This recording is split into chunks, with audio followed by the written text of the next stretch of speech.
Ayan po sa ano po siya, sa Lookout Tower type po, waterfront park type po. Ayan guys, kailangan po maaga po kayong pumunta dito para solo nyo po yung tower, o diba, sa taas solo nyo po, hindi naman solo no, kasi meron na din naman pumupunta na mas maaga, mas maigi po para konti pa lang yung mga tao, diba? Kasi pag pahapon na, ayan, sobrang dami na po yung tao. Ayan. Ito naman, bababa na ako nito sa tower. Pero umakyat ako. Meron din po dyan mamaya na video na paakyat ako. Pero ito is bababa muna. Ayan, diba? Para hindi po boring. Charet, talaga.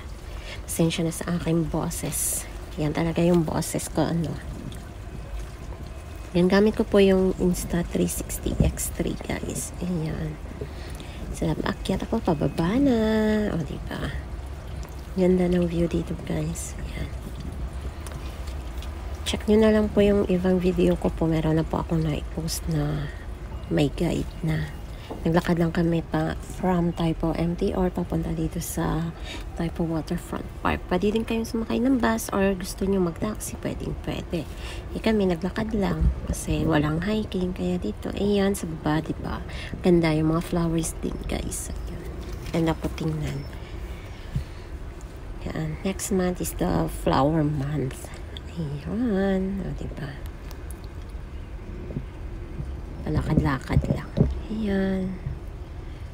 Muntik pang diba? Ang ganda. Pwede din kayo dito guys mag-bike. May rentahan pa ng bike dyan sa baba.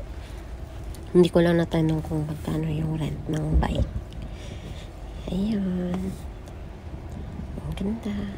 Po pala pwedeng tumakbo kasi baka masira yung yung nadaanan yung mga kahoy. O, diba? Ang ganda ng view sa baba. Paakyat ulit. Yung video ko is paakyat. Ang dami din po mga saranggola dyan sa baba. Yung nagpapalipad ng mga saranggola. Ang dami. O, diba? Iwasan na lang muna yung mga music. Yun lang yung sa intro ko yung nilagyan ko ng music. Sana nga hindi pang copyright. Kasi minsan okay lang kung konti yung views pa, pero pag marami ka na ngang views dun pa ulit niya, ika-copyright na po na lang. Strict na talaga siya. Diba? Yan, paakyat o, diba? Ang ganda ng ano dyan, guys. Yung view. O, diba? Yan yung mga saranggola.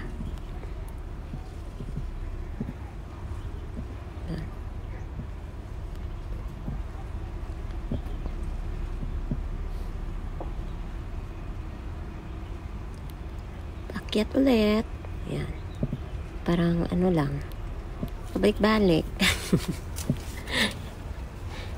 Hindi nakapag-hike. Kaya ayan, paulit-ulit na lang. Akyat baba sa tower. Sige lang. Lakad lang ng lakad. O, diba?